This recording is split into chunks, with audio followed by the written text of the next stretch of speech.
Në rrugën Isuf Sokolit, rinte ACT for Shkodra, Këshilli Rinor, Qendrës Atelje dhe nxënës të shkollave të qytetit zhvilluan një aksion mjedisor në kuadër të iniciativës për shtimin e hapësirave të gjelbra në lagjet e Shkodrës.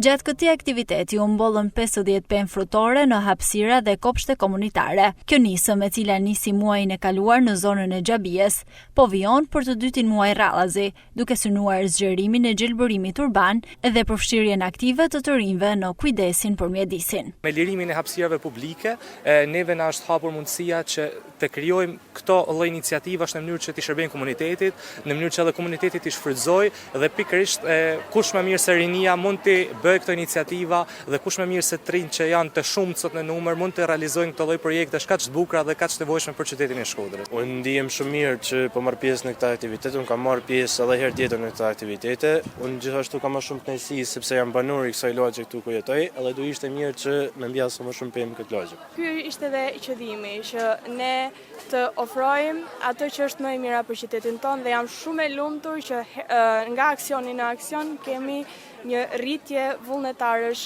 të cilët po japin mesazhin e tyre më të mirë të mundshëm për qytetin e tyre dhe për qytetin tonë. Ne jemi nxënës të shkollës Salo Alili dhe shfrytëzuam orën qytetarisë që të mbjellin sa më shumë pemë.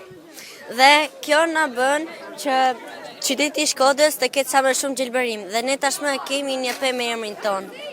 Sot ju bashkume misionit Act for Shkodra për mbledhjen e disa pemëve për një komunitet dhe për banor. I ftoj edhe të gjithë rinjin, cilët me marr pjesë për gjelbërimin e natyrës. Secila prej pemëve mban emrin e një aktivisti, si simbol i angazhimit personal dhe përgjegjësisë qytetare. Organizatorët theksojnë se përmes këtyre aksioneve synohet jo vetëm shtimi i sipërfaqeve të gjelbra, por edhe forcimi i lidhjes së brezit të ri me natyrën dhe komunitetin. Nisma do të vijojë edhe në muajt në vazhdim si pjesë e një plani të qëndrueshëm për rritjen e hapësirave të gjelbra dhe ndërgjegjësimin mjedisor në qytet.